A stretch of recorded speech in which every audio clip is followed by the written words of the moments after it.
Hello students, आज जो हम टॉपिक स्टार्ट करने वाले हैं उसका नाम है एटम्स एंड मॉलिक्यूल्स। इस लेक्चर में स्टूडेंट्स हम पढ़ने वाले हैं laws of chemical combination and Dalton's atomic theory. Students, इससे पहले हम जो चैप्टर पढ़ चुके हैं उसमें हमने मैटर के बारे में डिस्कशन करा था। अब जो मैटर है हम जानते हैं दो पार्ट में डिवाइडेड होता है, प्योर सब्सटेंस और मिक्सचर्स में। ओके, अब आपके मन में ये आ रहा होगा कि फिर दोबारा से हम यहाँ पर मैटर क्यों पढ़ रहे हैं? क्योंकि स्टूडेंट्स, ये जो हम टॉपिक पढ़ने वाले हैं that is atoms and molecules. So obviously जो एटम्स और मॉलिक्यूल्स हैं वो ही कंस्टिट्यूटिंग पार्टिकल्स होने वाले हैं किसके? मैटर के। ओके, तो इससे पहले जब हमने जो टॉपिक पढ़ा वहाँ पर हमने देखा कि वो जो आपका पूरा मैटर है वो किससे बन के बना होता है। ओके, और उसमें क्या चीज़ें रहती हैं। ओके, यही हमने देखा था, मैटर जो है प्योर सब्सटेंस और मिक्सचर में डिवाइडेड है।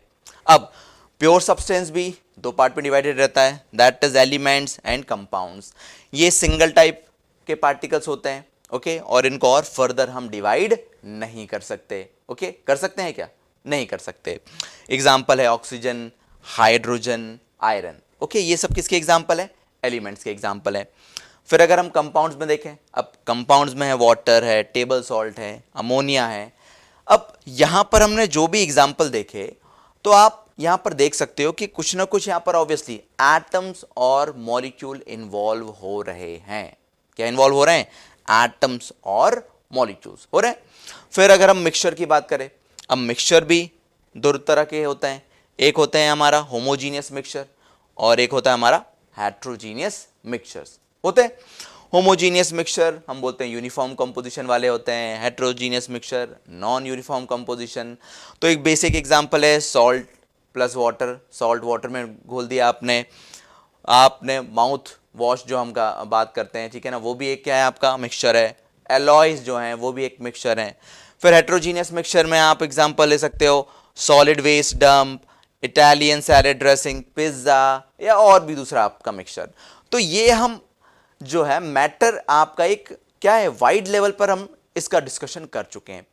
नाउ अब साइंटिस्ट जो थे इस चीज में इंटरेस्टेड थे कि क्या है कि ये जो मैटर है अब इसको हम और कैसे कैसे फर्दर डिवाइड कर सकते हैं। डिवाइड करने का मतलब है कि वो जानना चाहते थे कि इसकी छोटी सी छोटी यूनिट ऑब्वियसली क्या होती है। ओके, इसकी जो छोटी सी छोटी यूनिट होती है वो क्या होती है?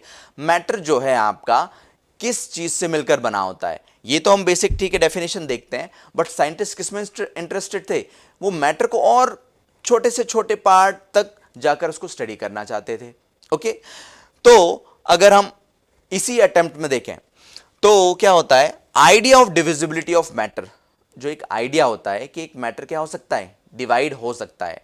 तो जो आइडिया है डिविजिबिलिटी का, मैटर के जो डिविजिबिलिटी है उसका आइडिया वाज गिवन बाय महर्षि कणाद। महर्षि कणाद जी ने ये आइडिया दिया। अब महर्षि कणाद जी जो थे ऑब्वियसली इंडियन आप बोल सकते हो, फिलोसोफर, साइंटिस्ट, ऋषि, कुछ भी आप बोल सकते हो, ठीक है। तो इनका आइडिया एक्चुअली था क्या? देखो, अगर अपन सेकंड पॉइंट देखें, सेकंड पॉइंट बोल रहा है if we divide the matter, कोई भी अगर मैटर है उसको अगर अपन क्या करते जाएं, डिवाइड कर दें, a time will come where further division is not possible. एक टाइम आएगा जहां पर वो फर्दर और डिवाइड नहीं होगा।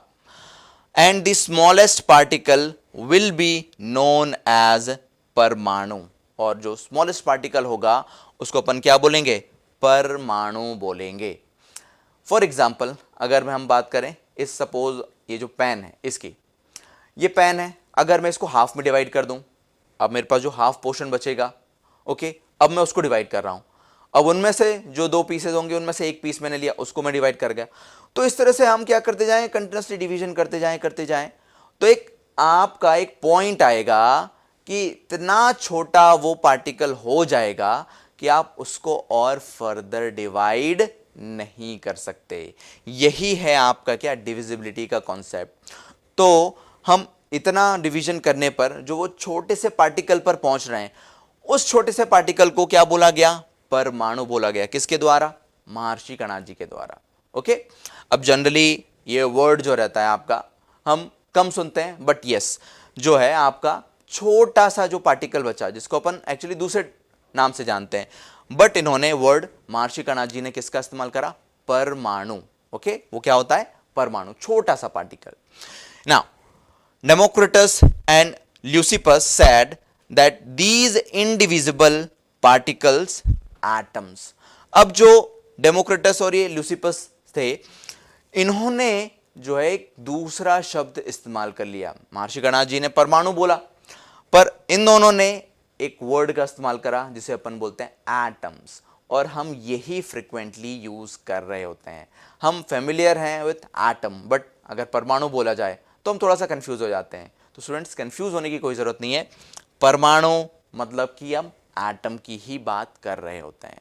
Okay, now Antoine L Lavoisier gave 2 law of chemical combination. देखो, अब जब ये पता चल गया कि ऑब्वियसली जब मैटर को हम फर्दर डिवाइड करते जा रहे हैं तो एक अल्टीमेट हमें पार्टिकल मिल जाता है जिसका और फर्दर डिवीजन पॉसिबल नहीं हो पाता है। ओके, अब लेकिन वो जो अल्टीमेट पार्टिकल है, ऑब्वियसली किसी ना किसी तरीके से तो वो आपके मैटर जिसकी अपन बात कर रहे थे, सपोज जैसे ये हमने पेन की बात करी थी, ये जो पेन था, अब इसका सबसे छोटे पार्टिकल तक हम पहुंच गए थे, लेकिन ऑब्वियसली अब ये जो पूरा पेन है, इसके अंदर जो भी चीज़ें हैं वो किसी ना किसी तरह से कंबाइन हुई होंगी। ओके, और ये कंप्लीट फिर पेन बना। कहने का मतलब है कि हम मैटर को डिवाइड करते गए तो हम अल्टीमेट पार्टिकल तक पहुंच गए। अब एक्चुअली हम जानना चाहते हैं कि वो जो अल्टीमेट पार्टिकल है वो किस तरह से जुड़कर आपका एक कंप्लीट जो मैटर होता है या कंप्लीट जो सब्सटेंस होता है वो बनाता है। तो बेसिकली अगर हम देखें, एंटोनी लेवोइजियर, इन्होंने एक जो बेसिक लॉज होते हैं जो आपके सब्सटेंसेस फॉलो कर रहे होते हैं जब वो रिएक्ट कर रहे होंगे। ओके, तो हम उन्हीं लॉज को पढ़ने वाले हैं। तो पहला है law of conservation of mass. हम किसकी बात करेंगे? Law of conservation of mass की बात करेंगे। दूसरा है लॉ ऑफ कांस्टेंट प्रोपोर्शन। दूसरा हम किसकी बात करेंगे? लॉ ऑफ कांस्टेंट प्रोपोर्शन की बात करेंगे। Okay students,